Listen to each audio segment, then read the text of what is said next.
Βρισκόμαστε στο Ιστορικό Μουσείο των Αλωνών, ένα μικρό ορεινό χωριό του νοτιοδυτικού Ρεθύμνου. Το ηρωικό κατόρθωμα του ξεχασμένου ήρωα Αρχιμανδρίτη Ελευθερίου Νουφράκη σκιαγραφεί παραστατικά ο πρόεδρος του Πολιτιστικού Συλλόγου των Αλωνών, εκπαιδευτικός Χρήστος Κωνσταντουδάκης. Η μεραρχία αυτή λοιπόν στάθμευσε στην Κωνσταντινούπολη, στη βασιλεύουσα των πόλεων, και ο παπά Νουφράκης το πρώτο που πέρασε, όπως δείχνουν τα γεγονότα που εξελίχθηκαν κατόπιν, που πέρασε από το μυαλό του ήταν να βρεθεί στον Παρθενώνα της Ορθοδοξίας στην Αγία Σοφία και να προσκυνήσει, αλλά όχι μόνο.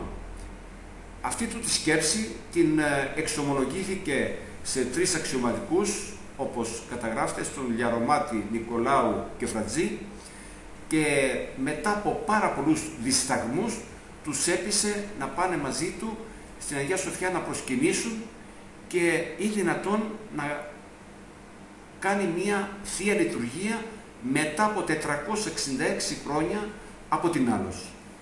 Μπήκαν μέσα στην Αγία Σοφιά, ο παπά Νουφράκης εντόπισε πού ήταν το ιερό της πάλε ποτέ εκκλησίας, έβαλε ένα μικρό τραπεζάκι, έβγαλε κρυφά ένα πετραχύλι που είχε κρύψει κάτω από τη μασχάλη του, το φόρεσε και ξεκίνησε τη λειτουργία με το «Ευλογημένη βασιλεία του Πατρός και του Υιού και του Αγίου Πνεύματος, νικαία και εις τους αιώνας των αιώνων».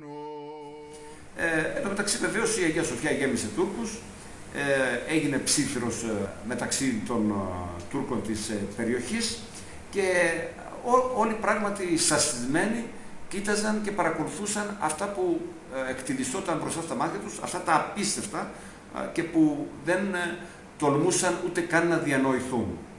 Εκτός από τους Τούρκους μαζευτήκαν και πολλοί Έλληνες της πόλης με κομμένη την ανάσα για το τι θα επακολουθήσει, γιατί όλοι είχαν το φόβο, αλλά και με ιερή συγκίνηση για αυτό που βλέπανε να εκτελήσεται μπροστά τους. Υπεραγωνισαμένων και πεσόντων εν την πόλη ταύτη εν έτη 1453, υπεραπελευθερώσεως της πόλης ταύτης, της Παναχράντου υπεραγίας Θεοτόκου και Παρθένου Μαρίας, με τα πάντων των Αγίων του Κυρίου δεηθόμεν.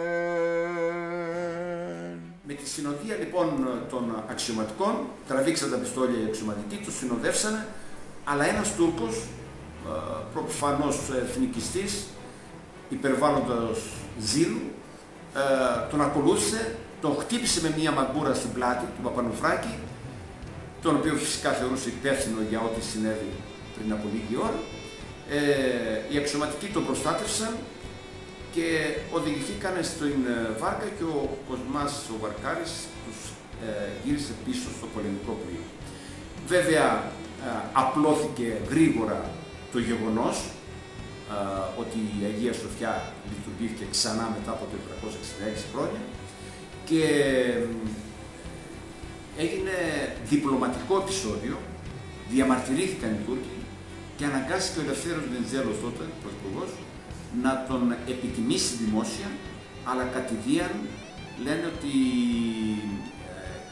είπε ότι έτσι τουλάχιστον μεταδένα οι πολεμικοί ανταποκριτές της εποχής εκείνης, κάποιος Κώστας Μισαηλίδης μας έχει καταγραφεί η ανταπόκρισή του, ότι αν είχα τέτοιους πολλούς παπάδες δεν θα φοβόμουν τίποτα.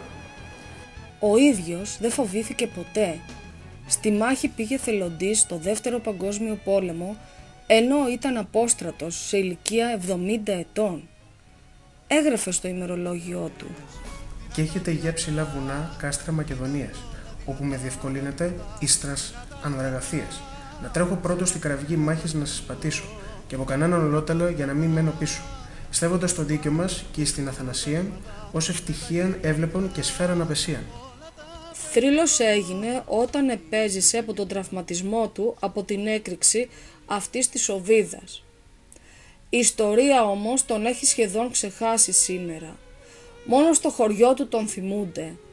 Στο Ρέθυμνο υπάρχει ένας αδιέξοδος δρόμος με το όνομά του, σαν την αδιέξοδη ζωή που ζούμε σήμερα. Κυρία Ελένη, μένετε στην οδό Ελευθερίου Νουφράκη 11. Μάλιστα.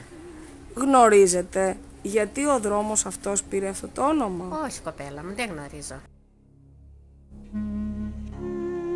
Στην Αθήνα ελάχιστοι γνωρίζουν ότι στο ερειπωμένο σπίτι στην οδό Μικράς Ασίας 33 στο Γουδί άφησε την τελευταία του πνοή στις 5 Αυγούστου του 1941, υποφέροντας από κρυοπαγήματα αλλά και από πικρία, που η πατρίδα μας ήταν τότε υπό γερμανική κατοχή.